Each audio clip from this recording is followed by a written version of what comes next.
Ada roti bu? Ya, boleh.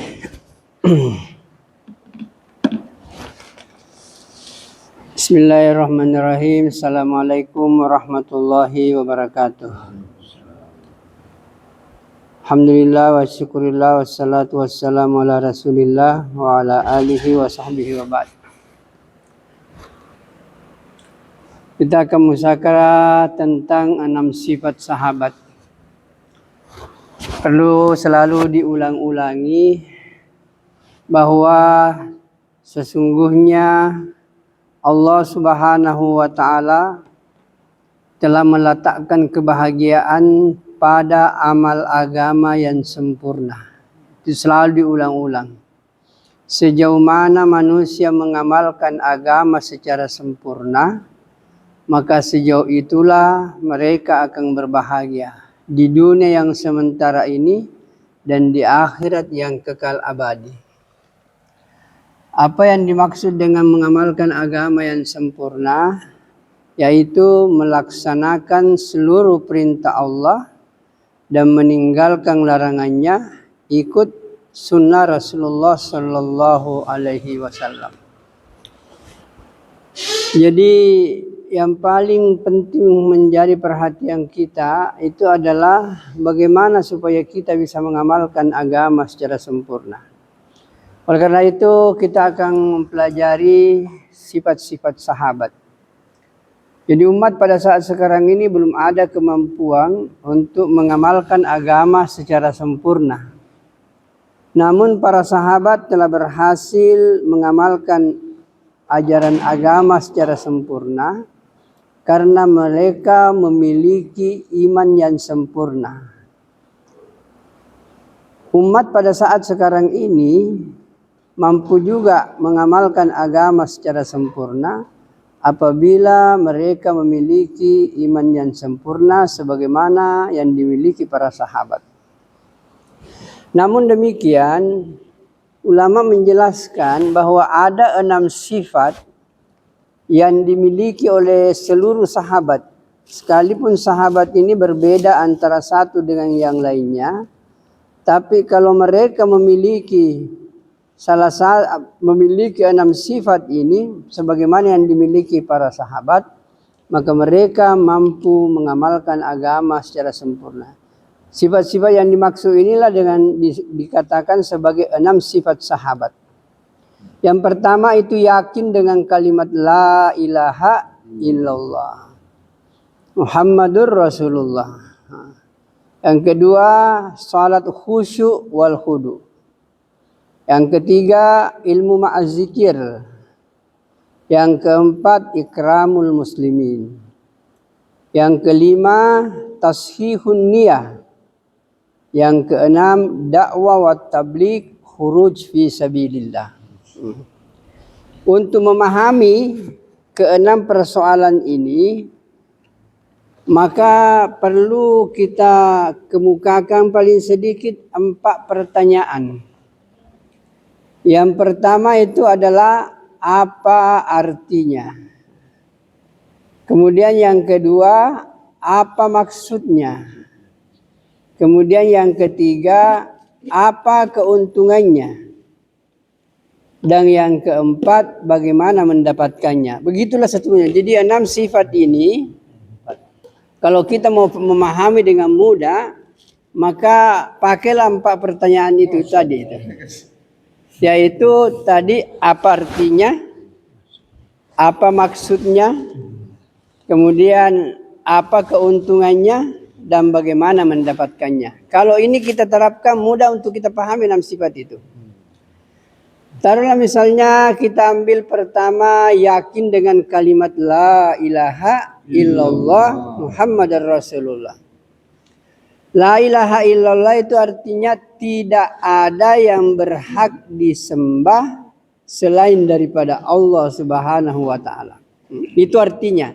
Jadi la ilaha illallah ini artinya tidak ada yang berhak disembah, tidak ada ilah yang berhak disembah kecuali Allah. Apa maksudnya sebenarnya kalimat la ilaha illallah? Maksud daripada kalimat la ilaha illallah ini adalah mengeluarkan keyakinan-keyakinan dari hati kita terhadap makhluk. Dan hanya memasukkan keyakinan ke dalam hati kita terhadap Allah Subhanahu wa ta'ala. Bahwa makhluk ini nggak bisa berbuat apa-apa. Semua datangnya dari Allah Subhanahu wa ta'ala. Jadi ini yang harus dimasukkan. Bahwa hanya Allah Subhanahu wa ta'ala yang mampu untuk melaksanakan apapun yang diinginkannya. Jadi keyakinan-keyakinan terhadap makhluk dikeluarkan. Bahwa makhluk tidak bisa memberi manfaat. Tidak bisa memberi mudarat. Semua manfaat dan mudarat itu datangnya dari Allah Subhanahu wa ta'ala. Jadi kalau ada orang yakin bahwa ada sesuatu yang bisa memberi manfaat dan mudarat selain daripada Allah, maka ini perlu dipeluruskan lagi keyakinan kita. Makanya kalau kita biasanya itu kalimat la ilaha illallah itu namanya nafi isbat. La itu artinya tidak, la ilaha tidak ada ilah. Illallah kecuali Allah. Jadi dinafikan dulu tidak ada ilah, kemudian illallah kecuali Allah. Jadi biasanya nafi isbat itu orang lakukan begini. Kasih contoh, obat itu tidak bisa menyembuhkan. Yang menyembuhkan itu adalah Allah. Obat bisa menyembuhkan berhajat kepada Allah. Allah bisa menyembuhkan tidak berhajat kepada obat. Jika Allah menghendaki, obat bisa menyembuhkan. Jika Allah menghendaki, obat juga tidak bisa menyembuhkan. Dan kalau Allah menghendaki, tanpa obat pun Allah bisa menyembuhkan. La ilaha illallah. Itu bisa dipakai dalam semua persoalan. Bisa kita katakan nasi tidak bisa mengenyangkan. Yang mengenyangkan adalah Allah. Nasi bisa mengenyangkan, itu berhajat kepada Allah. Tapi Allah bisa mengenyangkan, tidak berhajat kepada nasi. Jika Allah menghendaki, nasi bisa mengenyangkan. Jika Allah menghendaki, nasi tidak bisa mengenyangkan. Dan jika Allah menghendaki, tanpa nasi pun Allah bisa mengenyangkan. La ilaha illallah. Inilah makna. Kemudian apa keuntungannya kalimat la ilaha illallah ini? Keuntungan kalimat la ilaha illallah ini banyak disebutkan dalam hadis. Bahkan dikatakan mangkana akhiru kalamihi la ilaha illallah dakhalal jannah. Siapa orang yang meninggal kemudian dia bisa mengucapkan la ilaha illallah dakhalal jannah, maka dia diwajibkan masuk surga.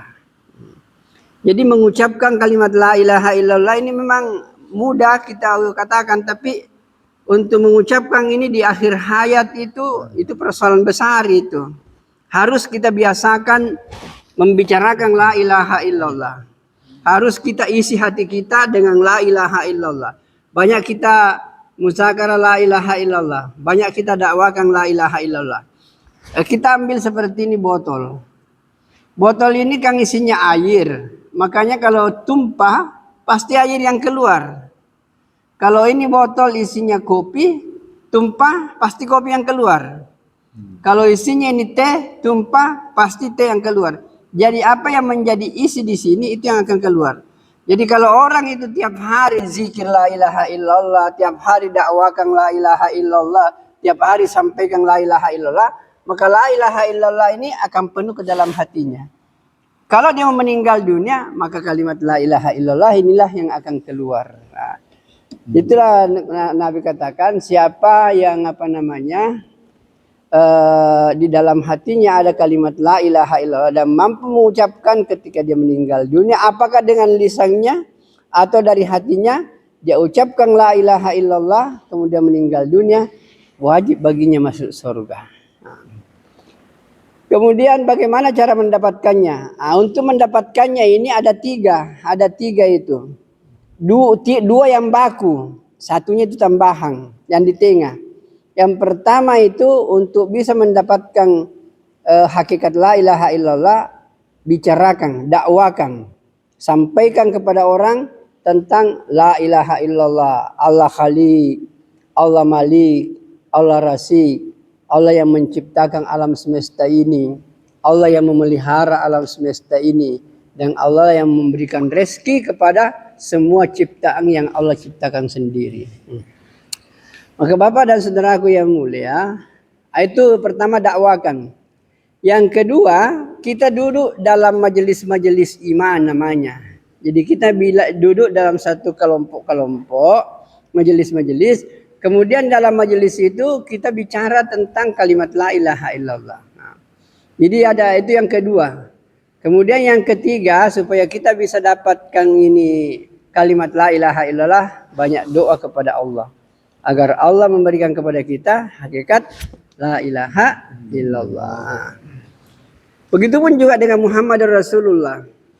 Muhammadur Rasulullah itu artinya Muhammad adalah pesuruh Allah. Itu artinya. Apa maksudnya sebenarnya Muhammadur Rasulullah?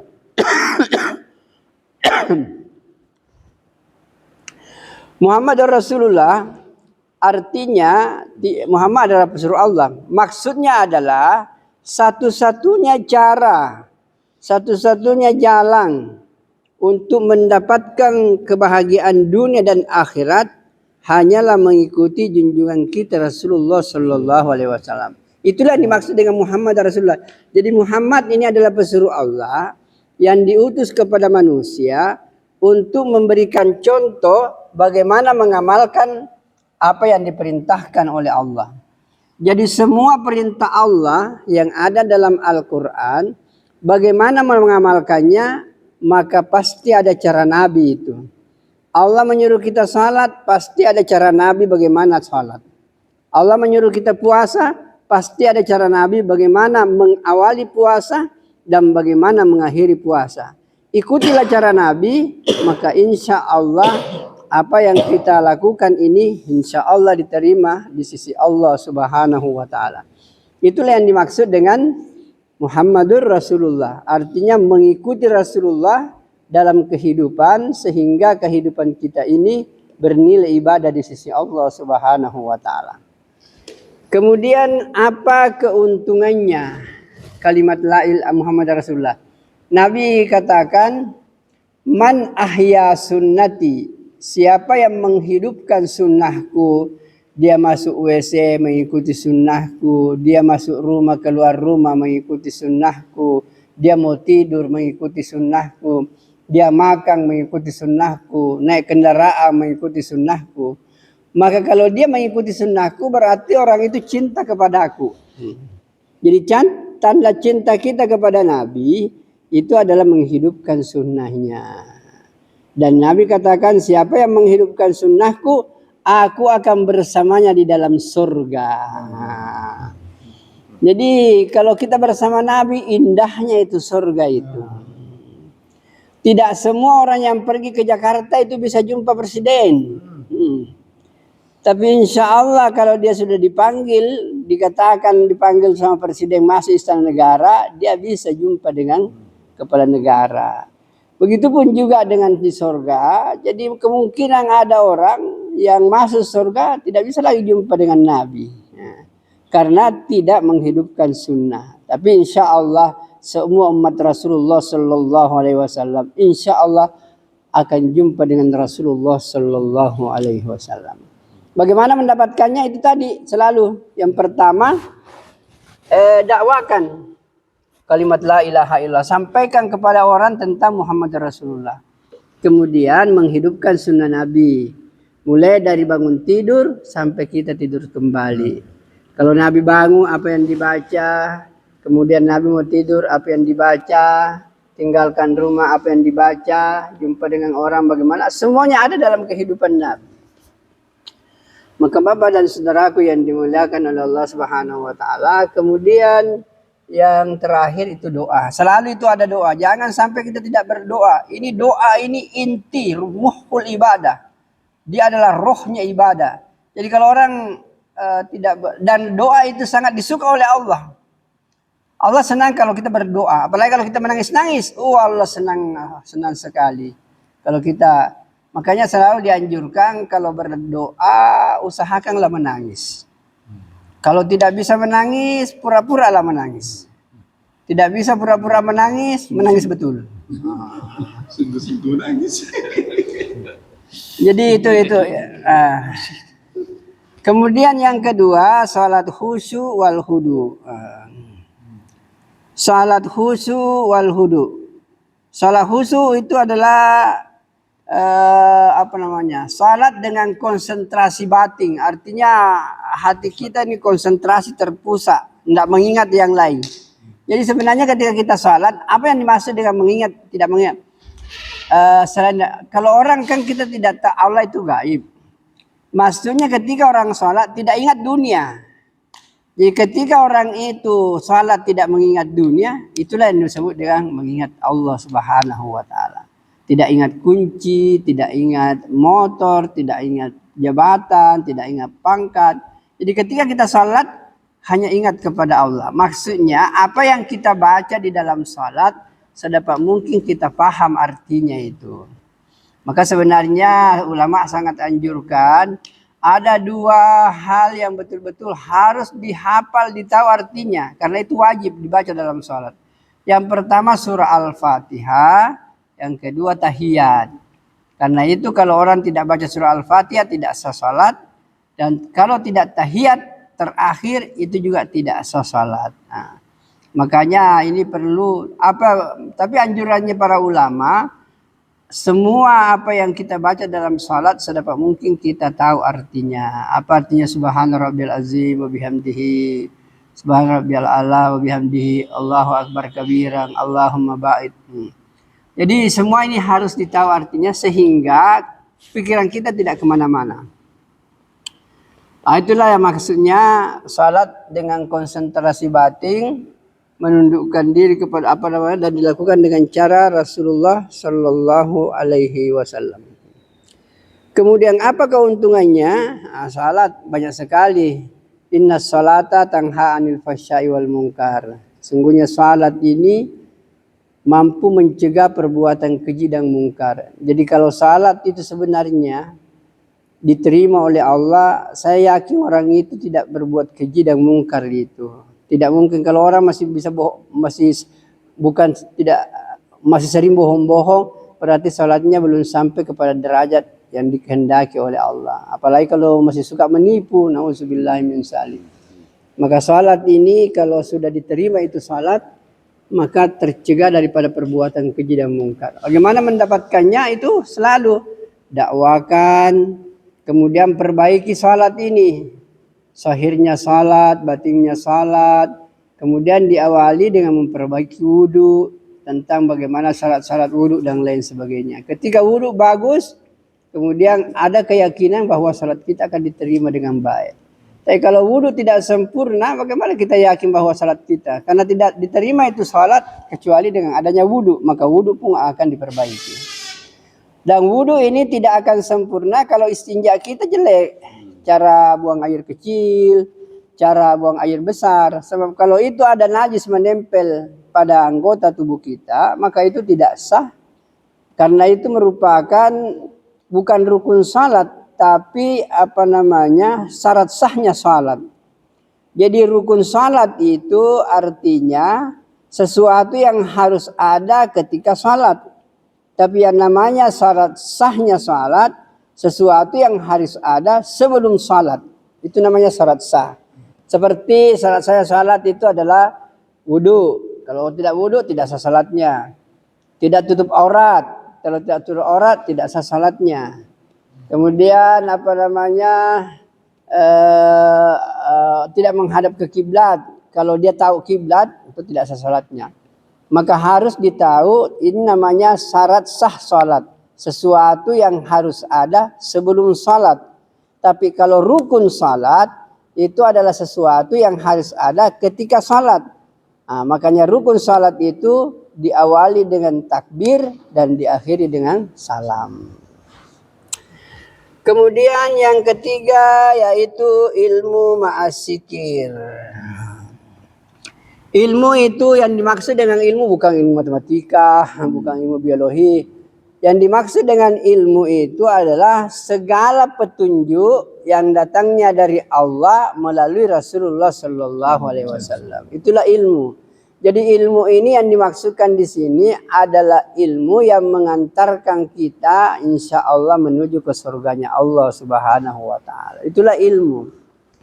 Makanya kalau dikatakan sesungguhnya orang yang takut kepada Allah itu adalah orang yang berilmu. Yang dimaksudkan ini orang berilmu itulah orang berilmu agama. Kalau ilmu biologi, ilmu matematika banyak sekali orang kafir punya itu.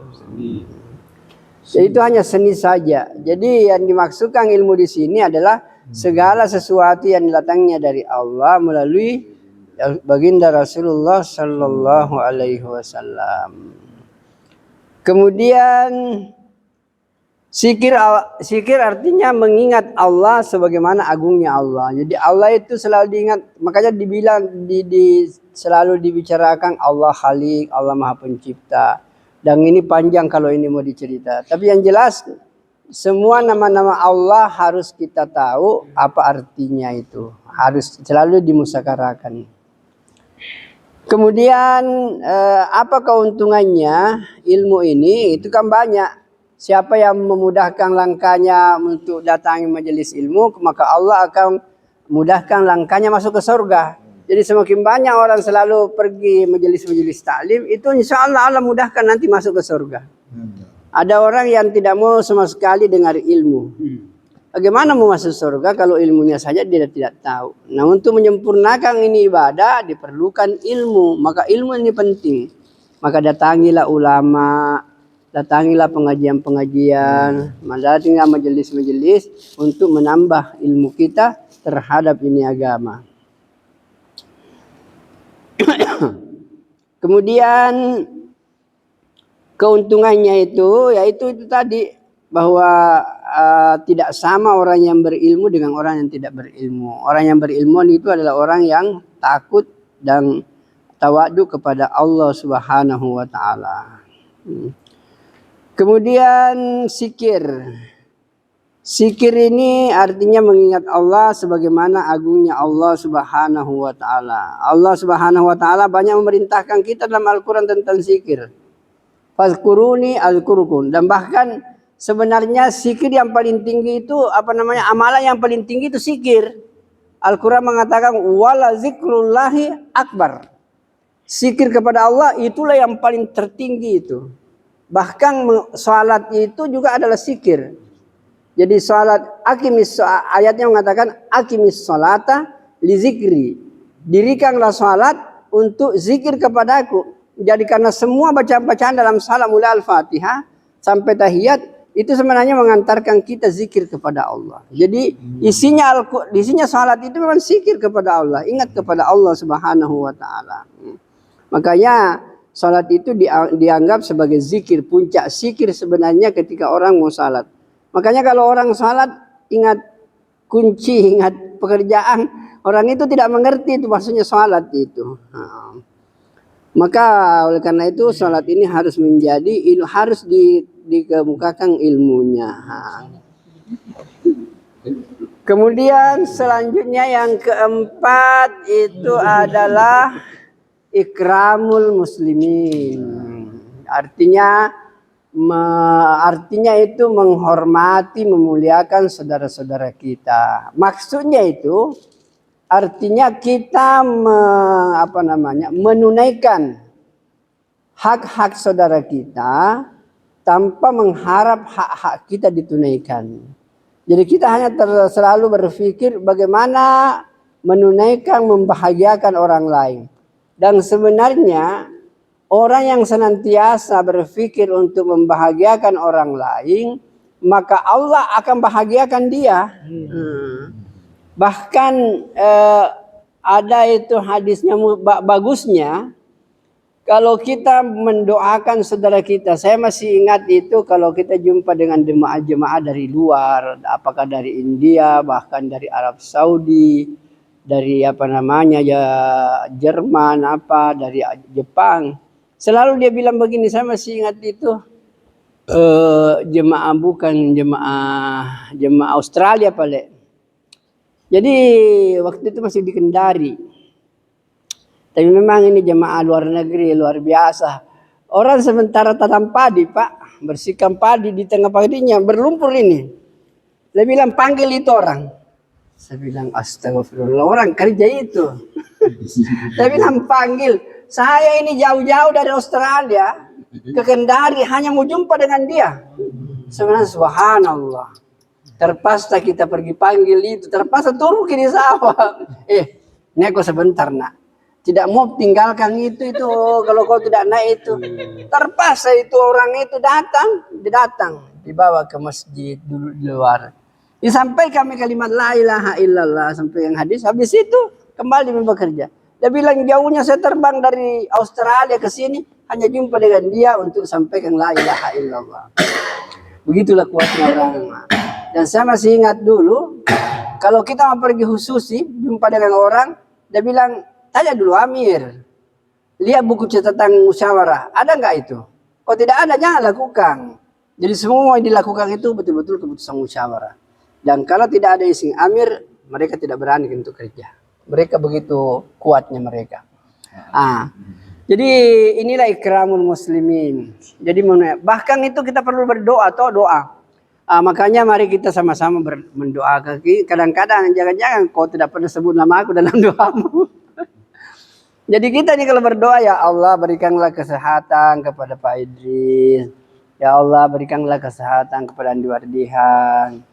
Ya Allah berikanlah kesehatan kepada Pak Iqbal. Mudahkan rezekinya, panjangkan umurnya. Dan Nabi katakan, doa yang paling mudah diijabah itu adalah doa mendoakan orang lain dan orang lain itu tidak tahu bahwa kita doakan. Jadi kalau kita doakan orang lain, Allah kirim malaikat untuk mengaminkan itu doa. Jadi kalau saya minta ya Allah panjangkan umurnya Pak Safri, mudahkan rezekinya, keluarkan secepatnya 4 bulan lagi.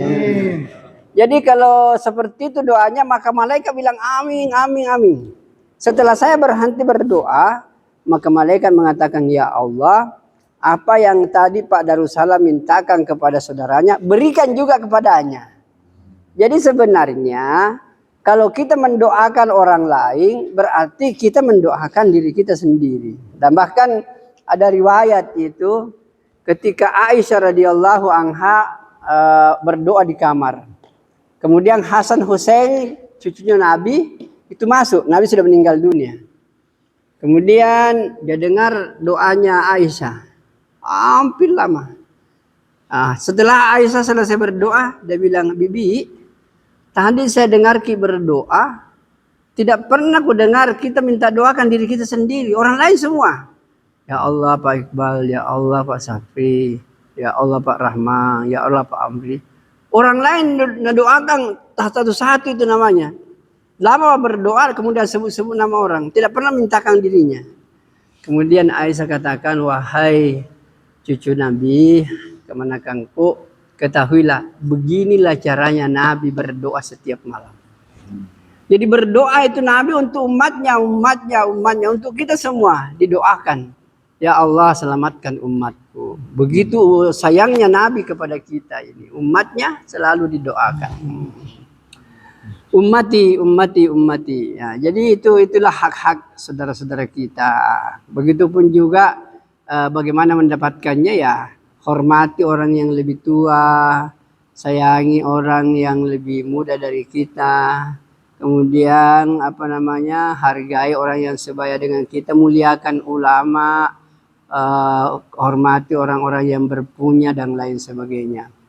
Artinya tadi itu sudah disampaikan waktu ceramah subuh tadi.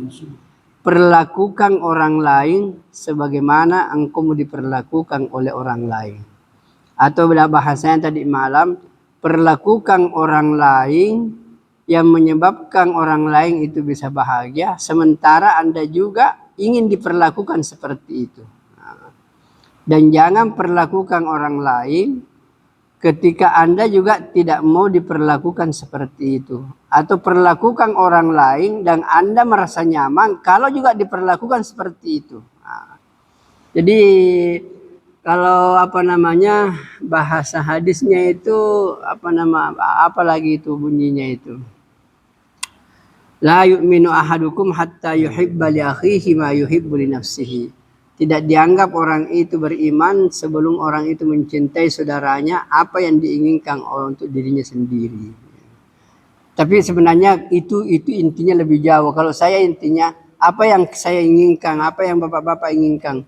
Kita kan mau masuk surga semua, itu puncaknya itu. Saya mau masuk surga, maka kalau saya jumpa seseorang, tidak ada yang saya pikirkan kecuali bagaimana orang ini diberi hidayah agar dia juga bisa masuk surga bersama kita. Nah, itulah pentingnya ikramul muslimin. Jadi memuliakan semua muslimin. Bagaimana mereka untuk taat kepada Allah. Kemudian yang selanjutnya, yang kelima, ikhlasun niyah. Ikhlas itu artinya berbuat semata-mata karena Allah. Tidak ada unsur-unsur dunia itu, tidak ada unsur-unsur yang lain. Jadi kalau kita menolong orang, kita menolong orang atau membantu orang, jangan pernah berpikir bahwa orang itu mau kalau saya susah nanti dia tolong saya. Tidak begitu modelnya. Kita berniat menolong orang semata-mata karena Allah. Maka kalau kita menolong orang semata-mata karena Allah, suatu saat nanti kita kesulitan, maka Allah akan mengirim orang yang akan menolong kepada kita, sekalipun bukan orang yang pernah kita tolong. Jadi itulah artinya ikhlas itu, artinya bahkan kalau hadis Nabi mengatakan, apa yang diberikan tangan kananmu jangan sampai tangan kiri tahu. Begitu perlunya dirahasiakan itu yang namanya keikhlasan. Kalau ada orang mengatakan ikhlas kah ini, ya tidak ikhlas itu. Tidak ikhlas itu. Jadi ikhlas itu tidak diucapkan itu. Dan ikhlas itu tidak ada yang tahu kecuali kita. Kecuali Allah. Kita juga tidak tahu itu. Kadang-kadang kita mengatakan ikhlas, tapi menurut Allah kita tidak ikhlas. Maka banyaklah berdoa kepada Allah Subhanahu wa taala agar Allah memberikan kita keikhlasan. Yang terakhir itu adalah dakwah wa tabligh khuruj fi sabilillah. Dakwah artinya mengajak, tabligh artinya menyampaikan. Khuruj fi sabilillah artinya keluar di jalan Allah Subhanahu wa taala. Maksudnya ini sebenarnya adalah untuk meluruskan kesalahpahaman kita. Kita sebenarnya banyak salah paham bahwa harta kita, diri kita ini adalah milik kita. Itu salah paham betul. Kita harus yakin bahwa harta kita, diri kita, semua yang kita miliki itu sebenarnya miliknya Allah Subhanahu wa taala. Cuma ayat mengatakan innallaha ashtara al-mu'minina amwalahum wa anfusahum bi anna lahumul jannah. Jadi Allah membeli itu diri kita, harta kita dengan surga. Jadi surga sudah Allah kasih kepada kita dengan syahadat itu. Jadi semua yang kita miliki, semua yang kita punyai, termasuk diri kita, itu adalah milik Allah. Cuma karena Allah tidak butuh itu, maka diserahkan kepada kita. Maka bagaimana memanfaatkannya ini, maka harus sesuai dengan maunya Allah Subhanahu wa taala. Jadi kita ini harta kita bukan milik kita, itu adalah miliknya Allah. Belanjakan dan pakai diri kita ini, pakai diri kita, pakai harta kita menurut maunya Allah Subhanahu wa taala. Itulah yang dimaksud itu. Jadi Bapak dan saudaraku yang mulia, nah untuk latihan ini sebenarnya supaya kita ini, karena memang kan bagaimana dalam Al-Quran itu selalu mengatakan perjuangkanlah agama dengan harta dan diri. Itulah puncak itu. Orang yang berjihad dengan harta dan dirinya, itulah dikatakan a'azamu darajatan indallah.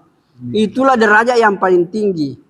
Jadi orang yang memperjuangkan agama, menyampaikan agama dengan hartanya dan dengan dirinya, itulah orang yang paling tinggi derajatnya di sisi Allah. Makanya ketika kita keluar begini pakai uang sendiri. Dan biasanya selalu itu banyak pertanyaan, kenapa ini jemaah-jemaah keluar, siapa yang kasih uang? Nah, biar uang juga nak pikir. Jadi yang mulia, ini kita perlu dipahami, sampaikan bahwa ini kita tidak punya sumber dana dari mana. Coba kalau ada yang biaya ini, tentu kita sudah bertengkar. Kenapa ini pergi ke Malaysia? Kenapa itu pergi ke Malaysia? Kenapa bukan? Nah, saya juga bisa. Kenapa ini diutus ke Eropa? Kenapa ini pergi ke Amerika? Bertengkar orang. Seandainya ada dana yang mau dibagi-bagi. Ah. Kenapa saya telur saja? Kenapa bukan ayam? Jadi begitulah.